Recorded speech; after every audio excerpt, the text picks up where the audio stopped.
Hello guys, welcome to everyone. Today's topic is physical properties of haloarenes. तो last lecture में हमने method of preparations of हेलोएरिन्स को लेकर के डिस्कशन किया था।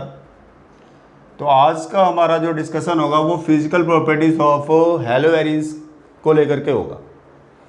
इसमें क्या है कि बेसिकली हमारी 3 प्रॉपर्टीज़ हैं जो हमारी मेनली इंपॉर्टेंट होती हैं। इसमें हमारी जो फर्स्ट प्रॉपर्टी है हमारी, जिसमें हम आपसे बात करेंगे मेल्टिंग एंड बॉइलिंग पॉइंट की। सेकंड प्रॉपर्टी हमारी सोल्युबिलिटी की, और थर्ड हमारा जो है डाइपोल मोमेंट के रिगार्डिंग एक क्वेश्चन इंपॉर्टेंट बनता है इस प्रॉपर्टी के अंदर, तो उसके ऊपर भी हमने थोड़ा सा डिस्कशन करना है। तो लेट वी स्टार्ट करते हैं हम। तो फर्स्ट है हमारा, जैसे हम बात कर रहे हैं आपसे boiling point.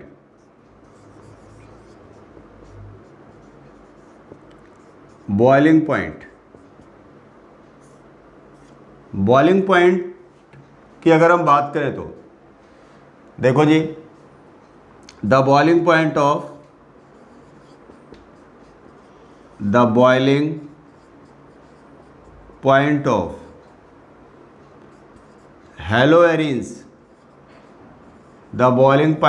हेलोएरिन्स are same that of haloalkanes having same number of carbon atoms,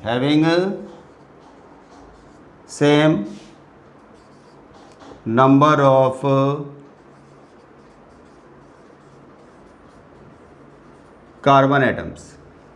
यानी अगर आप कंपैरिजन कर रहे हो हेलोएल्केन्स और हेलोएरिन्स के बीच में, तो उस कंडीशन में देखते हैं कि अगर हमारी कार्बन एटम की चेन हमारी क्या सेम है और हमारा सेम हेलोजन एटम वहाँ पर है, तो उस कंडीशन में चाहे वो हेलोएल्केन हो चाहे वो हेलोएरिन्स हो, दोनों का जो बॉइलिंग पॉइंट होगा वो आपका नियरली क्या होगा, आपस में सेम ही होगा।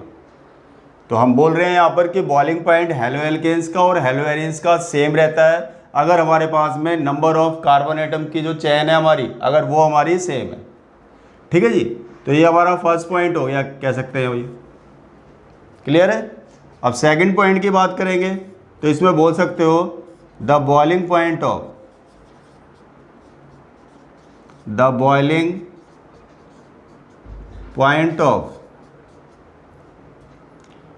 हेलोएरिन्स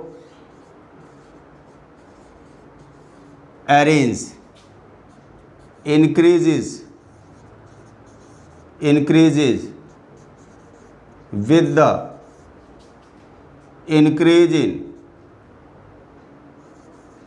increase in size of halogen atoms, with the increase in size of halogen atoms। ठीक है जी। The boiling point of haloarenes increases with the increase in size of the halogen atoms, as due to which their van der Waals force of attraction increases। van der Waals force of attraction increases. Note down कीजिए फटाफट, come on. ठीक है जी। तो जिसकी वजह से हमारा जो बॉइलिंग पॉइंट है, आप देख रहे हैं कि भाई अगर हमारे पास में हेलोजन एटम को आप चेंज कर रहे हो आप, और हेलोजन एटम का साइज अगर आपका इंक्रीज हो रहा है, तो हम बोल रहे हैं कि उस कंडीशन में हमारा जो van der Waals force of attraction है उनके मॉलिक्यूल्स के बीच में इंक्रीज हो जाता है, जिसकी वजह से हम बोल रहे हैं बॉइलिंग पॉइंट हेलोएरिन्स का क्या होगा, इंक्रीज होगा। अब देखिए एग्जाम्पल के रिगार्डिंग अगर देखते हैं हम, तो मान लीजिए हमारे पास क्या है, ये हमने आयोडो ले लिया तो उसका ज़्यादा हो गया। अगर हम ब्रोमो वाले की बात करेंगे तो ब्रोमो वाले का आयोडो से क्या होगा, कम होगा, क्योंकि ब्रोमो का साइज क्या है, स्मॉल है। क्लोरीन वाले की बात करेंगे तो और भी आप देख रहे हैं कम हो जाएगा। और अगर आप फ्लोरीन वाले की बात करेंगे तो इसके हिसाब से क्या हो जाएगा भाई, और भी कम हो जाएगा। तो आप देखेंगे कि इस तरीके से हमारा क्या हो रहा है, बॉइलिंग पॉइंट, अगर हम size of the halogen atom को बोल रहे हैं कि वो साइज अगर इंक्रीज हो रहा है तो उसके रिस्पेक्ट में बॉइलिंग पॉइंट पे क्या फ़र्क पड़ेगा, तो हम देखेंगे बॉइलिंग पॉइंट भी हमारा क्या होगा, वहाँ पे साइज जैसे जैसे बढ़ाएंगे तो बॉइलिंग पॉइंट हमारा क्या होगा, इंक्रीज होगा, क्योंकि उनके मॉलिक्यूल्स के बीच में van der Waals force of attraction क्या हो जाता है, इंक्रीज हो जाता है ये। तो ये आपका सेकंड पॉइंट हो गया। थर्ड पॉइंट में बोलते हैं एमंग, ठीक है जी, आइसोमेरिक, आइसोमेरिक, ठीक है जी, आप बोल सकते हो di halogen compounds, di halogen compounds, ठीक है, डाई हैलोजन कंपाउंड्स, ठीक है जी, of haloarenes, haloarenes boiling point are nearly same, यानी बॉइलिंग पॉइंट पे कोई ज़्यादा फर्क नहीं आ रहा है हमारा, बॉइलिंग पॉइंट आर, आप कह रहे हो भाई नियरली सेम है। तो मैं आपसे बात कर रहा हूं कि अगर आप आइसोमर्स बनाते हो, आप जैसे ऑर्थो मान लो डाइक्लोरोबेंजीन बोल दिया आपने, पैरा डाइक्लोरोबेंजीन बोल दिया आपने, मेटा डाइक्लोरोबेंजीन बोल दिया आपने, तो उस कंडीशन में हम क्या देखते हैं कि उनके बॉइलिंग पॉइंट में वेरिएशन देखने को नहीं मिल रही है, ऑलमोस्ट उनका बॉइलिंग पॉइंट कैसा रहता है, सेम सा ही रहता है। तो ये हमारा थर्ड पॉइंट हो गया जो बॉइलिंग पॉइंट के अंदर आप बोल सकते हो आप। तो फर्स्ट पॉइंट में मैंने क्या बताया था कि आपके अगर नंबर ऑफ कार्बन एटम्स अगर हमारे पास में सेम रहते हैं तो उस कंडीशन में हेलो एल्केन्स और हेलो एलिन्स का बॉइलिंग पॉइंट कैसा रहता है, सेम ही रहता है। सेकंड पॉइंट में मैंने क्या बताया आपको कि आप अगर हैलोजन एटम का साइज आप इंक्रीज करेंगे उस के रिस्पेक्ट में हमारा बॉइलिंग पॉइंट क्या हो रहा है, इंक्रीज हो रहा है, क्योंकि van der Waals force of attraction among their molecules क्या हो रहा है, वो इंक्रीज होता जा रहा है, ठीक है जी। और थर्ड पॉइंट में मैंने बताया कि अगर आप आइसोमेरिक हैलोएरिन्स की बात करते हैं तो उस कंडीशन में उसके बॉइलिंग पॉइंट पे फर्क नहीं पड़ रहा, बॉइलिंग पॉइंट कैसा रहता है, सेम सा ही बना रहता है जी, ठीक है जी। अब मैं आपसे बात करता हूँ, ये तो हो गया हमारा बॉइलिंग पॉइंट। अब सेकंड है हमारे पास मेल्टिंग पॉइंट, मेल्टिंग पॉइंट, ठीक है जी। तो मेल्टिंग पॉइंट में थोड़ा सा ये इंपॉर्टेंट है, तो हमारा साइज फैक्टर पे तो डिपेंड करता है, अगर जैसे size of the halogen atom बढ़ेगा तो मेल्टिंग पॉइंट हमारा वहाँ पे इंक्रीज हो रहा है हमारा।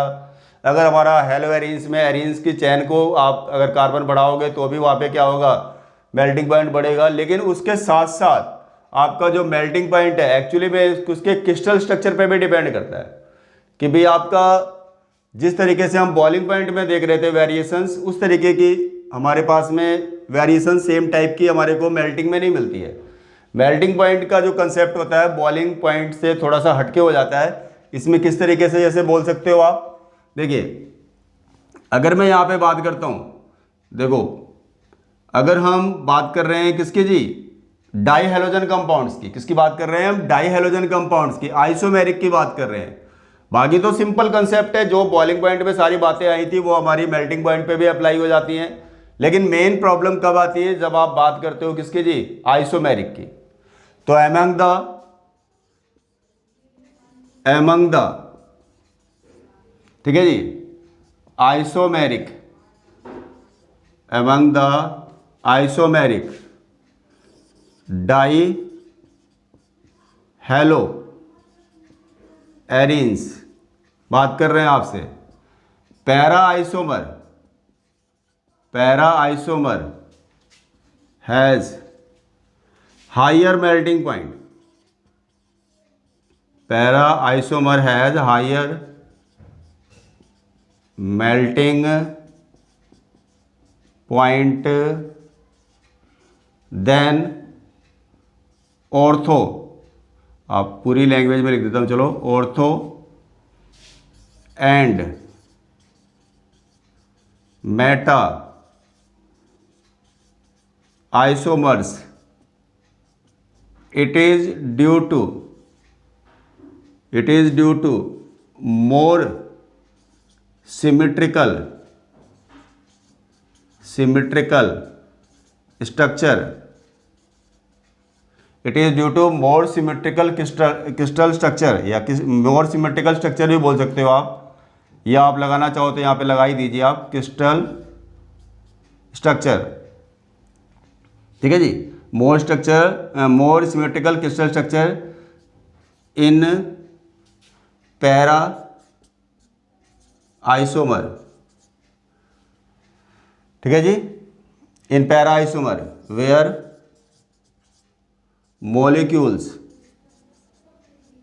molecules are more closely packed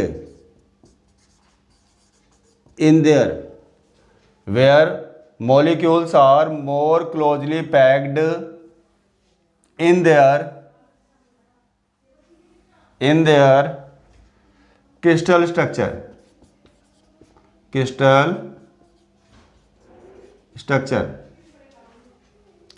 and having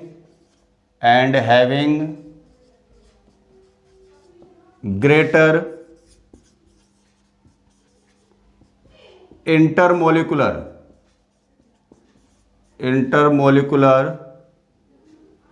forces of attraction, having greater intermolecular forces of attraction and higher energy is required to separate them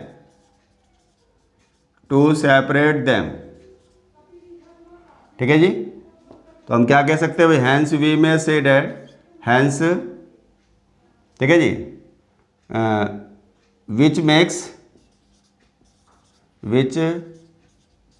makes their melting point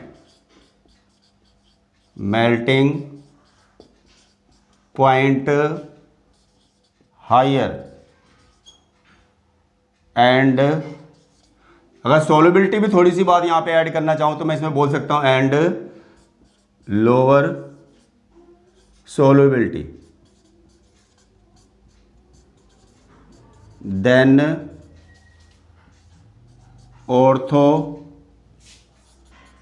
and meta isomers. ठीक है जी, तो note कर लीजिए फटाफट, come on.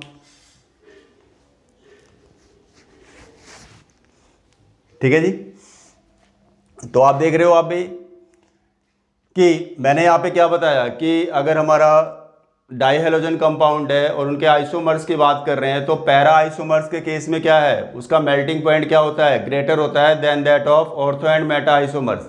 इसका reason क्या है कि पैरा आइसोमर्स के केस में क्या होता है, उसका जो क्रिस्टल स्ट्रक्चर होता है वो मोर सिमेट्रिकल होता है, जहाँ पे जो उसके जो मॉलिक्यूल्स होते हैं मच क्लोजली पैक्ड होते हैं क्रिस्टल लैटिक के अंदर, और उस कंडीशन में उनके बीच में जो फोर्स ऑफ अट्रैक्शन है वो स्ट्रॉन्गर है। तो फोर्स ऑफ अट्रैक्शन आपका स्ट्रॉन्गर होने की वजह से हाई एनर्जी रिक्वायर्ड होगी अगर उनके मॉलिक्यूल्स को आपस में अलग अलग करना है हमारे को। ठीक है जी, तो इसी वजह से आप बोल सकते हो कि उनका मेल्टिंग पॉइंट क्या होता है, हायर होता है, और वहाँ उनकी सोल्युबिलिटी भी क्या हो जाती है, आप बोलेंगे melting point higher and lower solubility than ortho and meta isomers, क्योंकि जब उनके बॉन्ड टूटेंगे तभी तो किसी के साथ वो बॉन्ड बनाएंगे। अगर सोल्यूबल भी कराना चाहते हो आप किसी सॉल्वेंट के अंदर, तो उस कंडीशन में पहले इनके बॉन्ड को तोड़ना पड़ेगा ना भी, तभी तो वो आगे जाकर के उस सॉल्वेंट के मॉलिक्यूल के साथ में इंटरेक्ट कर पाएंगे। तो एक क्वेश्चन आपका यहाँ पे बनता है ना एक्चुअली में एनसीईआरटी के अंदर कि भाई why the para dichlorobenzene has higher melting point and lower solubility than ortho and meta isomers. इस तरीके का एक क्वेश्चन बनता है। क्वेश्चन मैं क्या बोल रहा हूँ, रिपीट कर रहा हूँ, देख लीजिए आप। आपका क्वेश्चन क्या है, वाई, क्वेश्चन बना के नोट कर लेते हैं, काम करते हैं। अगर क्वेश्चन आ जाता है तो आप वहाँ पे सेम आंसर आप जो आपको मैंने अभी ये पॉइंट समझाया आप लिख सकते हो। आप क्वेश्चन क्या है एनसीईआरटी का, क्वेश्चन ये है कि why para dichloro benzene has para dichlorobenzene has higher melting point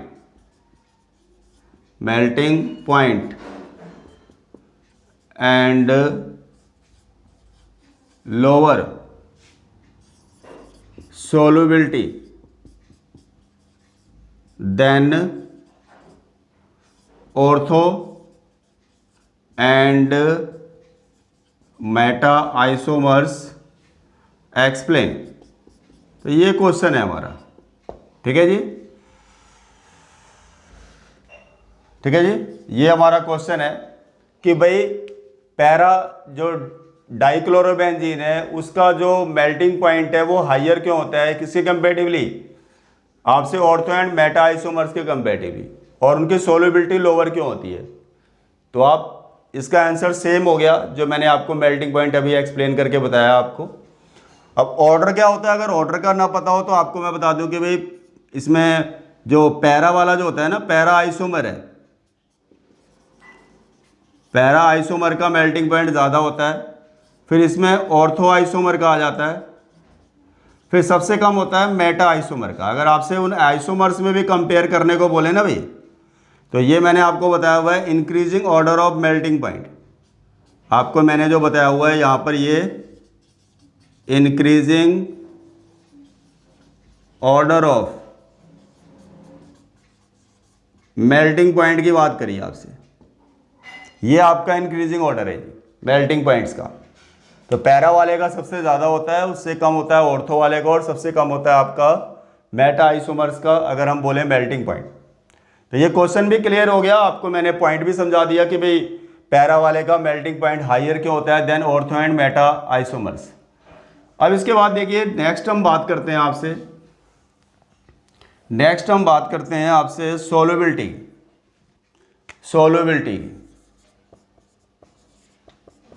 solubility ये हमारा थर्ड पॉइंट हो गया एक तरीके से देखा जाए तो आप इसमें बोलोगे आप haloarenes are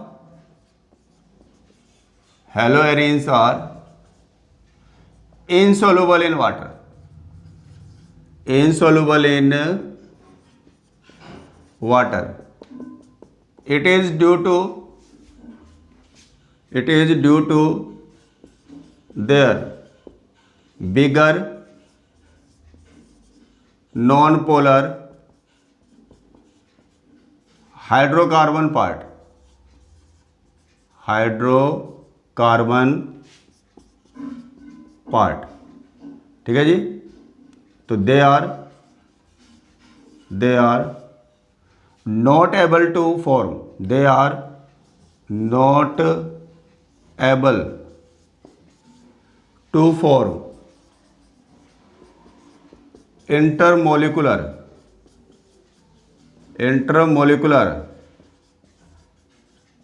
hydrogen bonding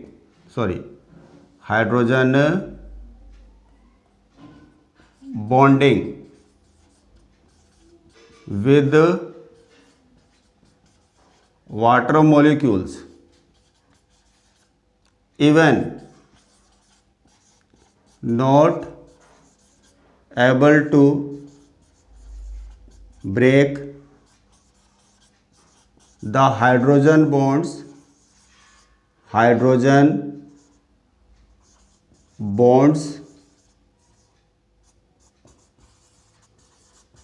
already present in between water molecules. तो इसमें क्या मेन बात आपकी यही है कि भाई आपका वाटर के साथ में हाइड्रोजन बॉन्ड बनाने के लिए जरूरी होता है कि भाई वाटर के साथ में इंटरमोलिकुलर हाइड्रोजन बॉन्डिंग बने, और दूसरी इंपॉर्टेंट बात ये होती है कि जो वाटर के बीच में ऑलरेडी हाइड्रोजन बॉन्ड्स बन रहे हैं उन हाइड्रोजन बॉन्ड्स को हम ब्रेक करें।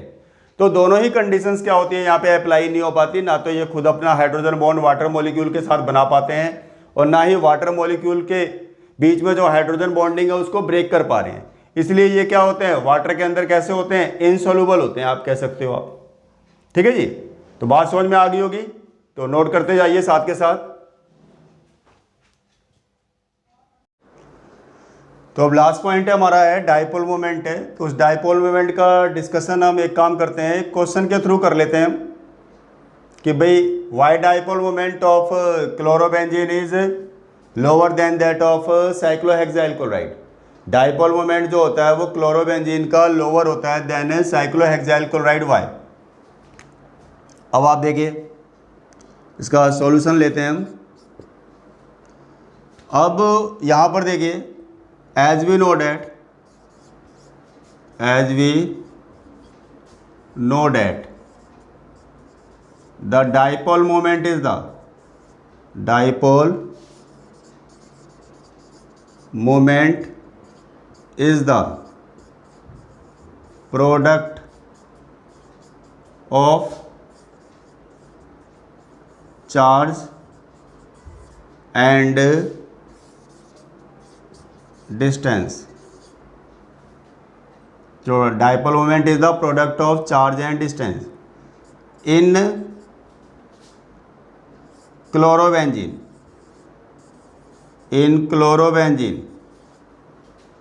ठीक है जी।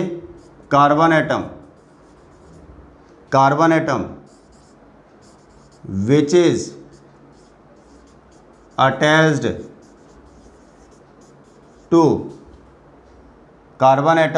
Attached to chlorine atom is sp2 hybridised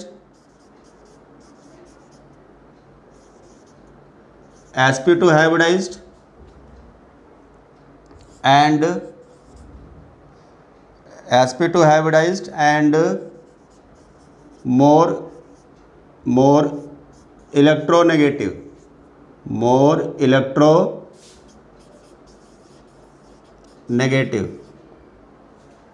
ठीक है जी। which has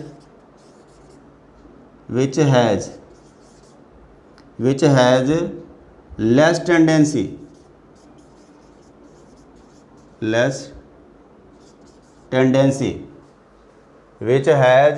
tendency to release its electron to chlorine atom so that chlorine atom has ठीक है जी लेस नेगेटिव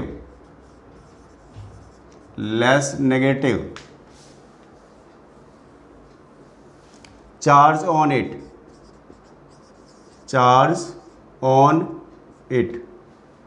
ठीक है जी। तो फर्स्ट ऑफ ऑल इस यहाँ पर मैंने एक बात क्लियर करी है कि अगर क्लोरोबेंजीन की बात करते हैं तो जो कार्बन एटम होता है जो हेलोजन एटम के साथ में अटैच्ड होता है वो हमारा sp2 हाइब्रिडाइज होता है और वहाँ पे उसकी इलेक्ट्रोनेगेटिविटी क्या होती है। sp2 हाइब्रिडाइज कार्बन के केस में बोलेंगे वो कार्बन कैसा होता है, मोर इलेक्ट्रोनेगेटिव होता है। जो जितना ज़्यादा इलेक्ट्रोनेगेटिव होता है उसकी इलेक्ट्रॉन छोड़ने की टेंडेंसी क्या होती है, उतनी ही कम होती है। यानी कि जो आपका कार्बन एटम है जो हेलोजन के साथ में जुड़ रहा है तो उसकी इलेक्ट्रॉन छोड़ने की टेंडेंसी क्लोरीन की तरफ क्या है, हमारी कम है, जिसकी वजह से क्लोरीन के ऊपर आपका लेस नेगेटिव चार्ज डेवलप हो रहा है। यानी कि वो आप बोलेंगे कि लेस नेगेटिव चार्ज रखता है आपका, विच मेक्स आपका CCl बॉन्ड लेस पोलर। तो एक तो ये वाली बात आ गई। द अनदर रीजन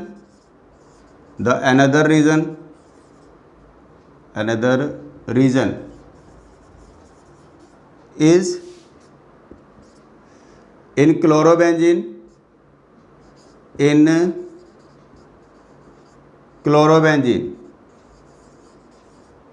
ठीक है जी, due to resonance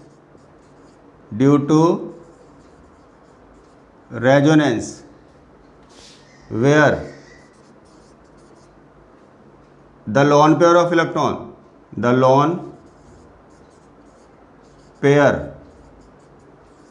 of electrons of chlorine atom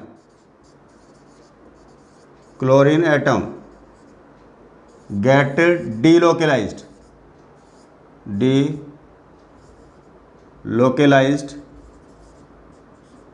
in benzene ring so that CCl bond has double bond character,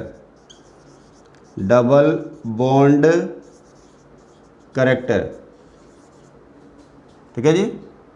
CCl bond has double bond character which makes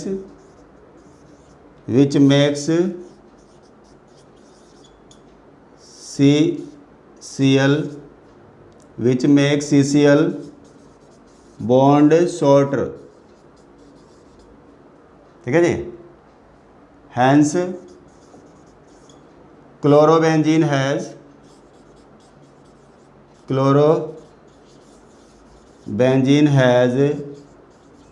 lower dipole moment, ठीक है जी। Chlorobenzene has lower dipole moment. तो ये सारी बातें मैंने अभी chlorobenzene के लिए बताई है आपको कि क्लोरोबेंजीन में हमें क्या क्या देखने को मिल रहा है। हम देख रहे हैं कि भाई हमारा क्या है, क्लोरोबेंजीन के केस में जो बेंजीन का जो कार्बन एटम है जो आपका किसके साथ में जुड़ा हुआ है, बोलेंगे कि भाई हेलोजन एटम के साथ में जुड़ा हुआ है। आप देखिए ये मैं आपसे बात कर रहा हूँ क्लोरोबेंजीन की, ये देखिए ये कार्बन हो गया बेंजीन का और ये आपका Cl के साथ में अटैच हो रहा है। ये कार्बन कैसी हाइब्रिडाइजेशन रखता है, बोलेंगे तो sp2, क्योंकि देखो ये कार्बन डबल बॉन्ड रख रहा है ना भाई, तो हाइब्रिडाइजेशन कौन सी होगी, sp2 होगी। अगर sp2 हाइब्रिडाइज की बात करते हैं तो यहाँ पे जो s करेक्टर है वो क्या हमारा ग्रेटर है। यहाँ पर आप बोलेंगे s, अगर हमें कंपेयर करना है किसके साथ में, साइक्लोहेक्साइल क्लोराइड के साथ में, वहाँ के s करेक्टर को हम इस s करेक्टर से कंपेयर कर रहे हैं। तो यहाँ पे आप बोलेंगे एस करेक्टर क्या है हमारा, आप बोलेंगे ग्रेटर है, एस करेक्टर ग्रेटर है।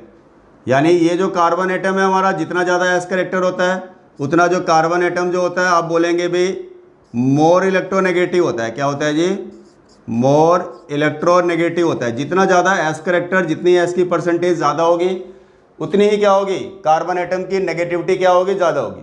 जो ज़्यादा नेगेटिव कार्बन एटम होगा उसके इलेक्ट्रॉन देने की टेंडेंसी क्या होगी, कम होगी। तो यहाँ पर जब ये इससे इलेक्ट्रॉन इधर जाएगा तो यहाँ पे कौन सा चार्ज आ जाएगा, बोलेंगे तो हम यहाँ पे डेल्टा पॉजिटिव, इसके ऊपर कौन सा चार्ज हो रहा है, डेल्टा नेगेटिव। तो आप बोलेंगे यहाँ पर जो चार्ज होगा बोलेंगे लेस नेगेटिव है, लेस नेगेटिव चार्ज है इसके ऊपर, ठीक है जी, लेस नेगेटिव चार्ज है। तो यानी कि CCl बॉन्ड कैसा हो रहा है, यहाँ पे लेस पोलर हो रहा है। एक रीज़न तो ये बताया था मैंने, और दूसरा रीज़न क्या बताया मैंने आपको, रेजोनेंस का। अब देखिए ये क्लोरोबेंजीन है, ये क्लोरोबेंजीन है। अब उस कंडीशन में ये देखिए इसके लोन पेयर ऑफ इलेक्ट्रॉन्स हो गए क्लोरीन के। अब ये लोन पेयर ऑफ इलेक्ट्रॉन यहाँ देख लो बॉन्ड बना रहा है, तो ये वाला इलेक्ट्रॉन क्या हो जाएगा, इधर शिफ्ट हो जाएगा। तो क्या हो जाएगा, अगर कंडीशन देखें तो हम यहाँ पे इधर देखिए, अब यहाँ पे तो हो गया डबल बॉन्ड, ये देखिए पॉजिटिव चार्ज आ गया इसके ऊपर। अब ये इसके इलेक्ट्रॉन्स हो गए। अब ये पेयर कहाँ चला गया, देखो यहाँ आ गया, ये नेगेटिव यहाँ आ गया, देख लो आप। अब बाकी के बॉन्ड एज इट इज दिखा दो आप। तो यहाँ पे CCl बॉन्ड कैसा है हमारा, डबल बॉन्ड है,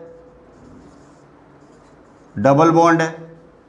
डबल बॉन्ड होगा तो क्या होगा भाई, बॉन्ड लेंथ कैसी होगी, कम होगी।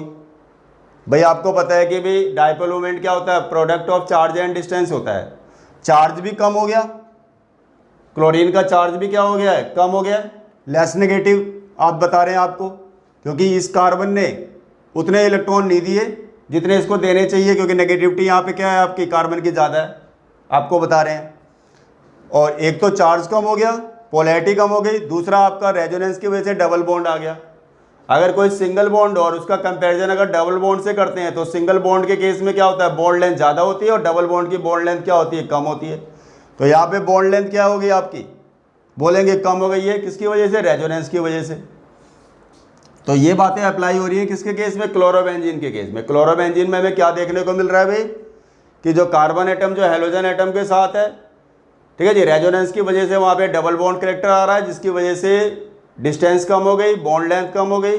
दूसरा है जो कार्बन एटम आपका मोर इलेक्ट्रोनेगेटिव है, वो आपका हैलोजन को उतने इलेक्ट्रॉन सप्लाई नहीं कर रहा जितने वो करना चाहिए, उसे कम कर पा रहा है इलेक्ट्रॉन, अपने देने की टेंडेंसी उसकी कम है, तो जिसकी वजह से चार्ज भी कम हो गया।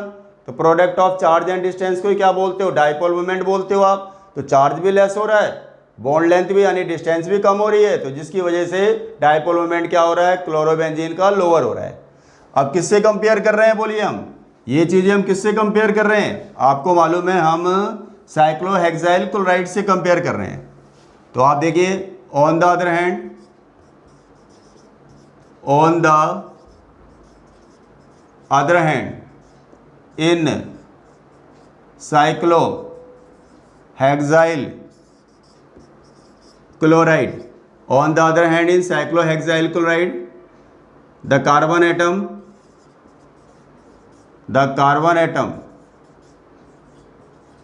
which is attached to chlorine atom is sp3 hybridized, sp3 hybridize, ठीक है जी।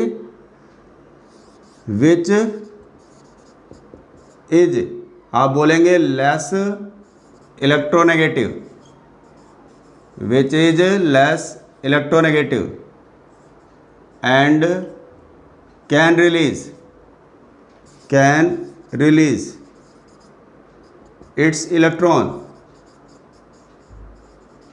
its electrons to chlorine atom easily, so that negative charge on chlorine atom increases, which makes C and Cl bond, आप क्या बोलेंगे? More polar, which make CCl bond more polar. Clear होगी बात यहाँ तक? Which make CCl bond more polar, ठीक है। The another reason is which make CCl bond more polar, the another reason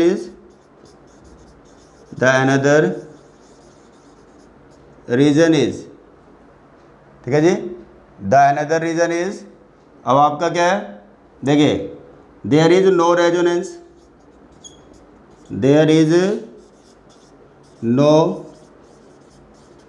resonance in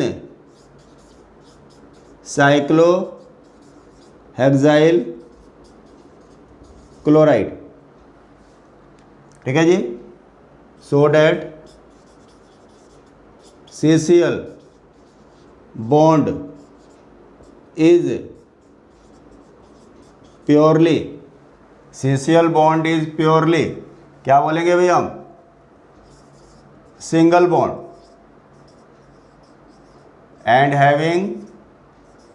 and having greater CCl bond length, ठीक है जी। विच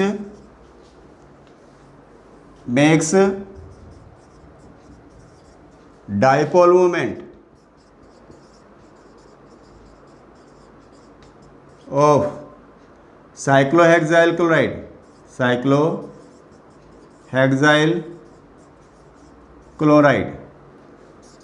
higher than chlorobenzene, ठीक है जी। हायर देन क्लोरोबेंजीन, ठीक है जी। अब आप देखिए, अब आप बोल सकते हो ना भाई, ये देखिए, ये हमारे पास में क्या है? साइक्लोहेक्साइल क्लोराइड है। ये वाला कार्बन कैसा है हमारा? sp3 हाइब्रिडाइज है। sp3 हाइब्रिडाइज में s की परसेंटेज कितनी होगी? 25%। तो आप बोलोगे लेस s करेक्टर हमारे को देखने को मिल रहा है यहाँ पे,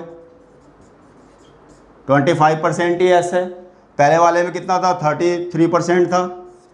अब यहाँ पे देखा जाए तो यहाँ पे जो कार्बन एटम कैसा होगा बोलेंगे भाई, लेस इलेक्ट्रोनेगेटिव,